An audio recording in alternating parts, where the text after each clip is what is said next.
Hello बच्चों, let's read this question. The question says a body executes simple harmonic motion with an amplitude A.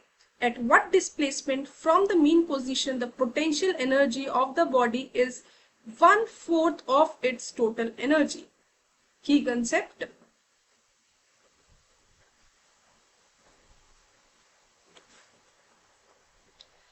Key concept is potential energy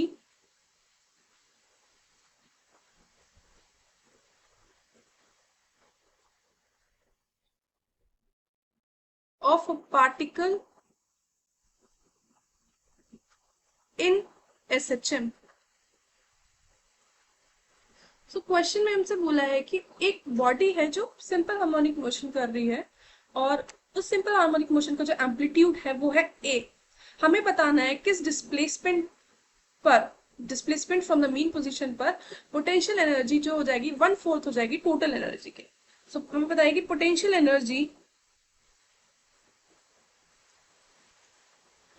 energy जो होती है वो होती है potential energy equals to half m omega square y square. यहाँ पे जो m है मास है, ओमेगा फ्रीक्वेंसी है, एंगुलर फ्रीक्वेंसी, y जो है वो है डिस्प्लेसमेंट। अब यहाँ पे बोला है कि a body is performing simple harmonic motion, तो हमें डिस्प्लेसमेंट फाइंड करनी है मीन पोजीशन से। m है mass of the body, y हम displacement with an angular frequency ले रहे हैं और पोटेंशियल एनर्जी है half m omega square y square. अब जो टोटल एनर्जी होती है, टोटल एनर्जी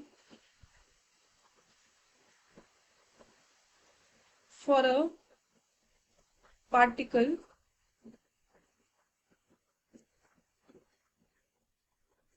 एग्जीक्यूटिंग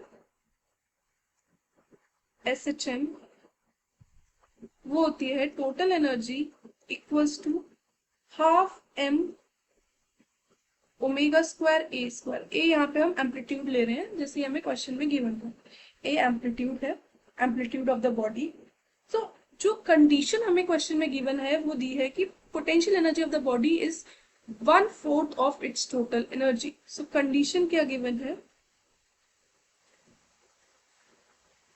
कि जो पोटेंशियल एनर्जी होगी वो 1/4 है टोटल एनर्जी। तो यहाँ पे आप इस इक्वेशन में वैल्यूज पुट करते हैं पोटेंशियल एनर्जी की और टोटल एनर्जी की, और y को in terms of a calculate करते हैं तो हमें पता चल जाएगा कि कितनी डिस्प्लेसमेंट होनी चाहिए, क्योंकि y यहाँ पे हमारा displacement from the mean position है।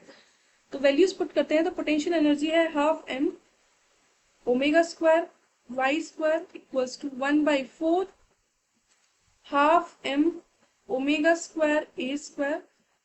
यहाँ से half m omega square cancel out हो जाएगा तो हमारे पास बचेगा y square equals to a square by 4।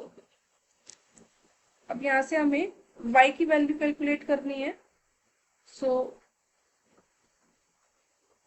यहाँ से जो y की वैल्यू आएगी वो आएगी y equals to a by 2। So जो डिस्प्लेसमेंट होगी from the mean position that is a by 2। So the final answer is option B, A by 2. Hope you understood it well. Best of luck.